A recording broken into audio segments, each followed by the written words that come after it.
Hi there and welcome to a channel update, my friends. There's something coming to me, and that is the holiday visits from my relatives. And the thing about that is that I won't have any time to play during that time. The most I can do is like do maybe some rendering, but mostly just thumbnails and stuff.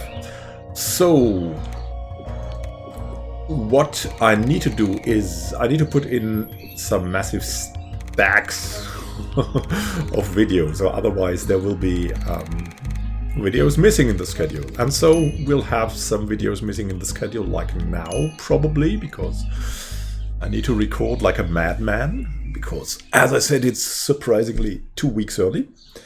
And after that period though, everything will go very smoothly, and maybe this is a new mode I can do. And I have also some ideas to include you a little bit more into the creation of the stacks, but more to that after the grand summer holiday crisis that always gets me.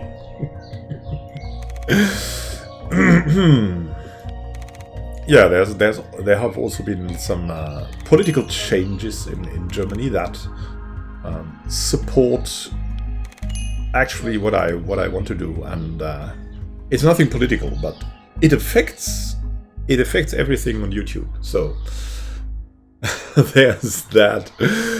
So what I want to warn you about, like, there will be Stellaris Ancient Relics will be running normally.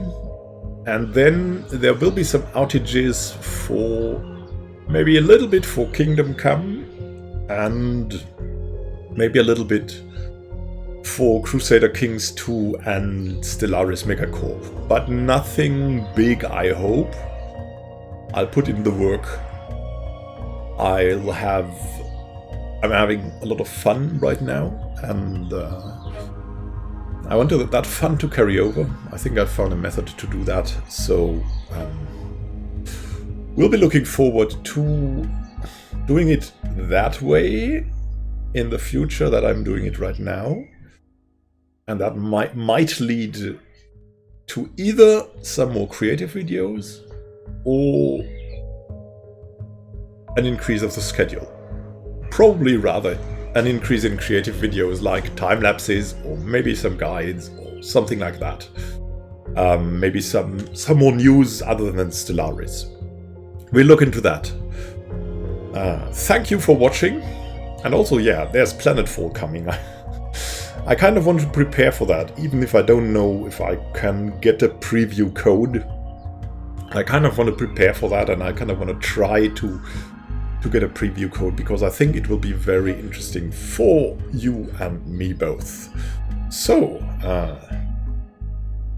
that said, let's create a Wizardry 8 party. You can watch on, but you don't need to.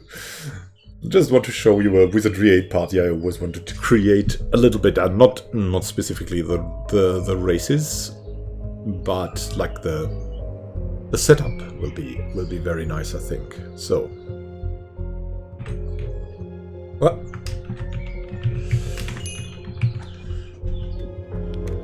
want to go for two. No. I want to create another character, another fighter. Yeah, dragon fighters are always good, but I like the Mook. Here we go. Strength, dexterity, and speed is always what I like most. Yeah, I'm aware that maybe most of you don't know Wizardry 8. It's a hilarious RPG. It's just so cool for everyone who loves to min-max and who loves a story that is fantasy connected with science fiction and a little bit of a Star Wars touch. That is one of the games that is really cool. And you can have a lot of classes like Samurai, so you can go Eastern with Samurai Ninja, or you can go traditional with the Lord and the Fighter, the Priest, things like that. You have fantasy races like the Mook, they are more alien races. Then you have dwarves, the traditional fantasy races. Then you have the humans. Then you have furry races. It's pretty nicely done. So that doesn't look so female to me. That's more like it. Furball. Intellectual fighter, why not? Move that from the party. We want another order. Let's see. What a bard. A bard is always pretty cool to take care of like everything. And in that case, I sometimes like to take a human bard. So a little bit of a change. Female human bard, why not?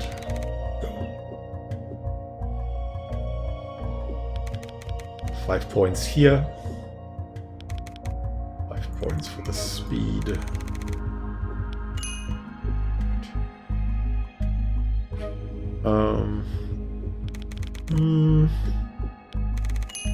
Maybe I want that rather.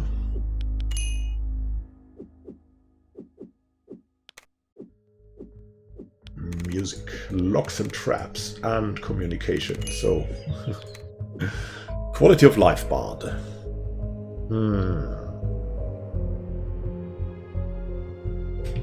Solara.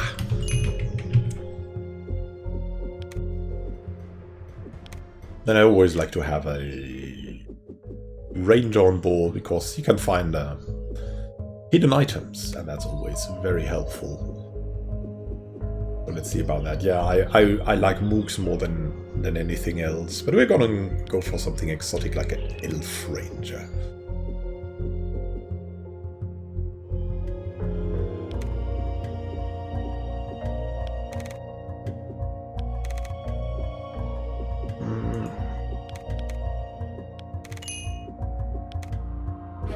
Just because I think that races aren't that important in Wizardry 8. I mean, there's some things that are definitely a big difference, but in the long run it evens out.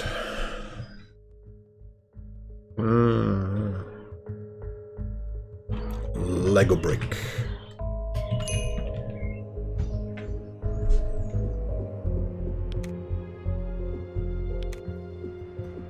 Then we'll have 2 bishops, because I like bishops so much. A gnome.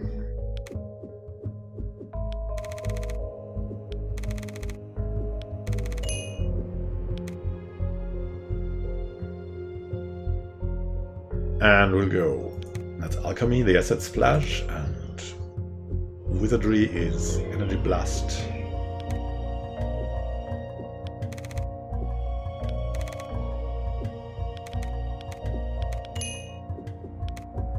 Try to go for the 4-way bishops in the long run, but at the start we'll make them the 2-way bishops. There was always a series called Dr. Snuggles that I liked to watch as a kid.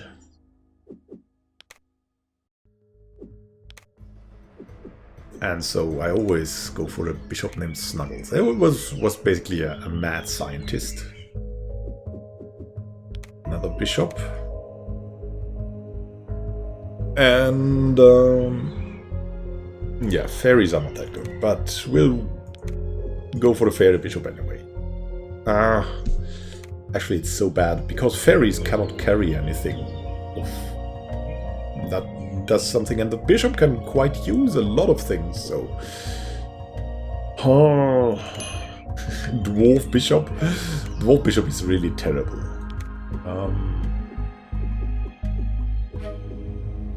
You can go something like a Ravulf bishop. That's something that's exotic and still kind of okay. Here we go. There we go. Oh, we're going a bishop that is not so much based on speed, which is risky, but we'll have the tough fighters, and they will do what they can. So psionics and divinity is what you're going for, and then the rest will be hands here.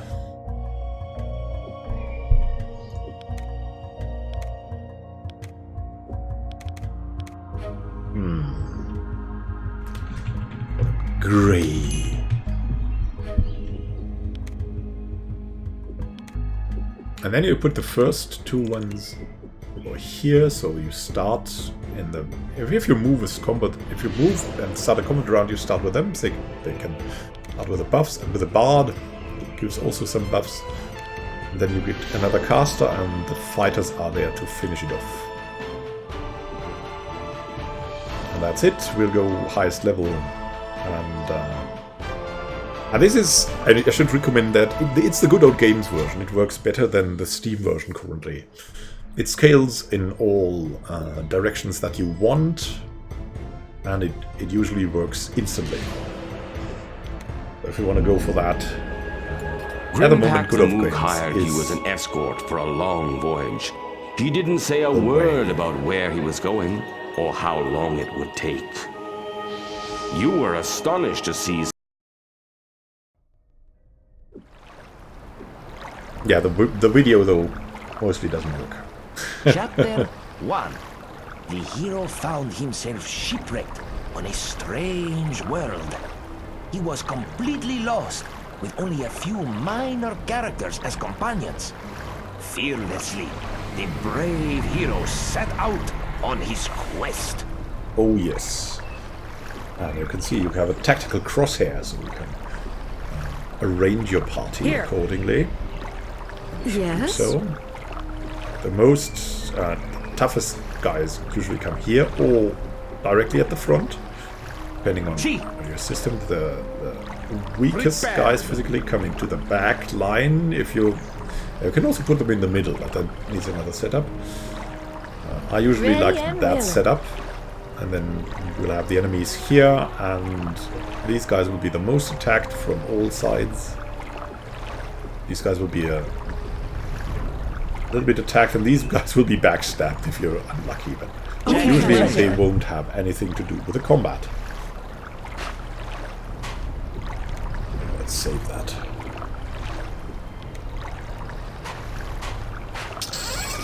Found something. Short sword, buckler shield. Nice things to go for. Ranger. Bard could get that.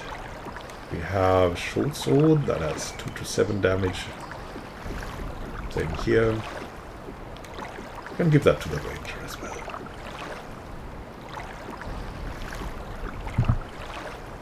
Let's do a fight so you see what fights are like.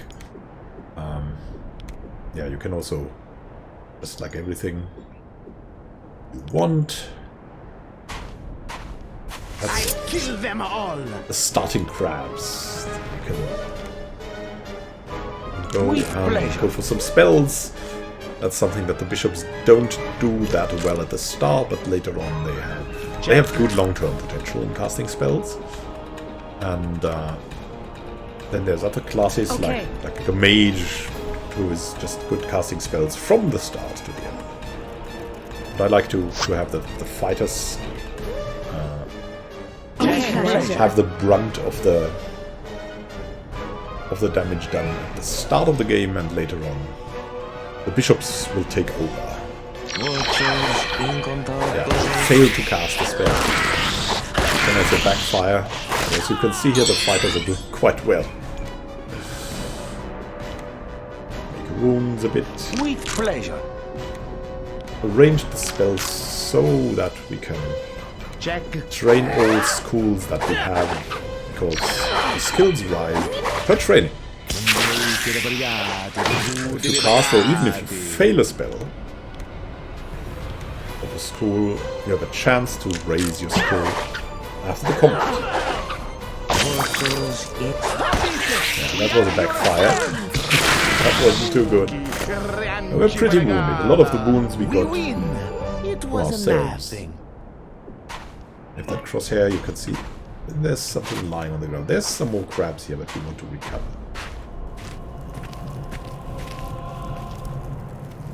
you usually go because enemies can surprise you when you're sleeping in this game.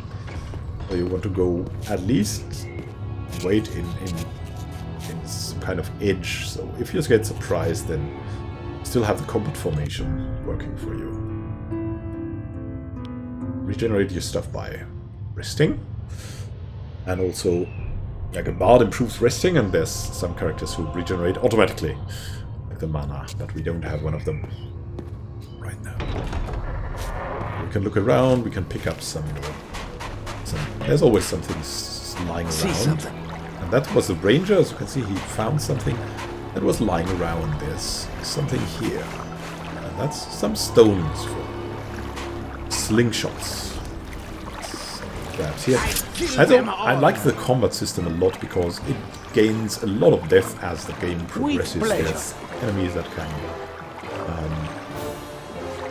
do all kinds of things, that can do spells just like you, and that can attack you, surround you, backstab you, using all kinds of tactics. Some using dumb tactics, some using really sophisticated tactics. So it's a high variety of play. It's just an accelerating game. With pleasure. Some of you might know it already, I know. Check. And I want to say don't get your hopes up, but actually I miss Wizardry a lot. Might do a run. Might do a run somewhere in between. Check.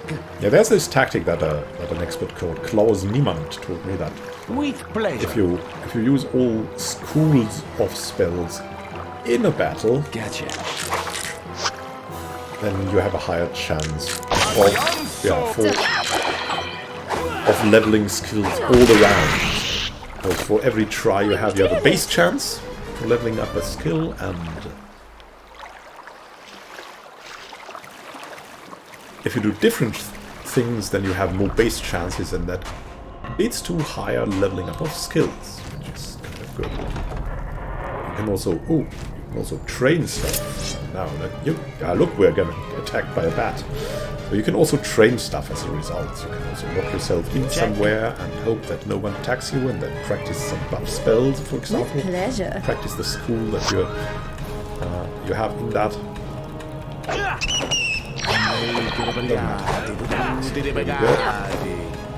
Let's fight that bat. That's the beginning. Like, if you know role-playing games, that's the beginning rats.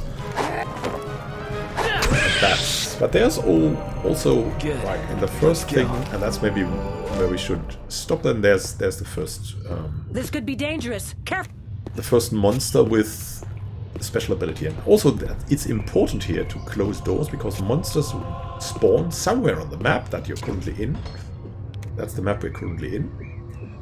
Then if you change the map, then you go another loading screen, and the monsters roam around the map, and if you leave the doors open, they will actually follow you. And if you close the doors, they won't be able to follow you. So if you have... Spotted a wild one. There's some, like... If you have some of the enemies...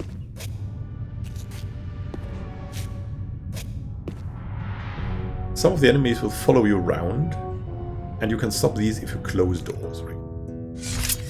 And see, these followed us now. They've seen us, and now...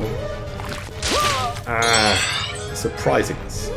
And we're asleep. But we're still in the combat formation when you're sleeping. We can only attack them. Kaboom! Usually you can focus your attacks, but for these opponents, usually one hit is one kill, and so I don't focus the attacks that much. And you can do it like I do. Like it's turn-based combat, you can do continuous combat. It's more like it has some more action. There's no advantage going in continuous combat, but it is maybe a little bit more fun. Some people, for me, I like to be able to think about things sometimes. Now, progress to the last opponent we want to see. And yeah, of course, if one of your people here dies, that's a permadeath.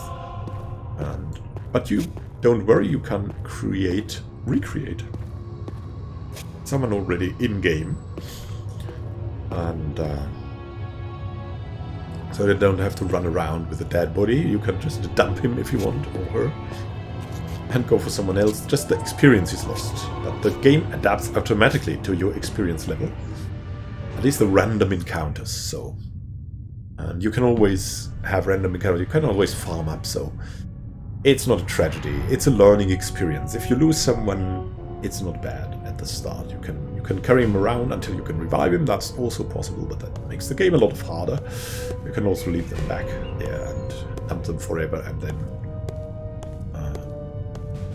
it is a learning experience. We have a noxious slime that can actually You attack ranged attacks. That's quite cool. With pleasure. All these slimes, yeah, Check. you know that they have different resistances. Like, for example, slimes and crabs are more resistant to water spells, With pleasure. less resistant to fire spells. And they are based on moistity or something like that. Moistness. Check. Now, for fear of backfire, I don't want him to use a spell.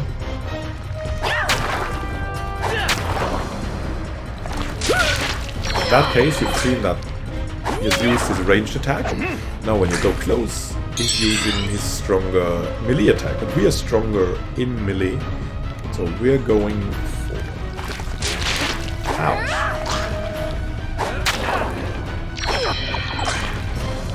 There's also some special things for the fighters. You can make them go berserk, which makes them hit harder, but they hit less well, which is usually not a problem for the fighter. The fighter gets a pretty good bonus to hit. But at the start, you're a little bit untrained. Right? You're happy about every hit you do, as you can see. There's different weapons. You have oriental weapons like katanas and ninja toes and something like that. Traditional swords, axes. And you have also some kind of modern weapons. Yeah, that was close. And you also have the very cool gadgeteer class with some kind of a gun that later develops into a machine gun, and you can make gadgets, like technical things that can help you, that can also revive characters, things like that. Find all kinds of things, as you can see here. You need to identify them with a spell that's called artifacts, or with an actual spell. You have stories here. Odds Day the 23rd, ran out of pickled blood wine, ordered more from Annika. Moon Day the 24th, the prisoner ran out of food again. He's lucky to get any at all, in my opinion. Lord's Day the 25th, all is prepared. We leave today. A great mission. I only wish we did not have to leave the monastery empty. The strange feeling I have forgotten. Much better. So the story is that we've crashed our spaceship here because we were looking for the Dark Savant, who is trying to take over planets and stuff and ascend to being a godlike being. Much better. But instead, we are now the ones who want to ascend, and here is the Brotherhood of the Ascension. That's the first thing. We crash, where we can research, but there's no one left in the monastery, just monsters. That's part of the story. Let's save the game. Thank you for watching. Happy gaming to you. We'll see each other in another episode of a game or a news or a guide. Have a great time until next time, and happy gaming. This is Immanuel signing out.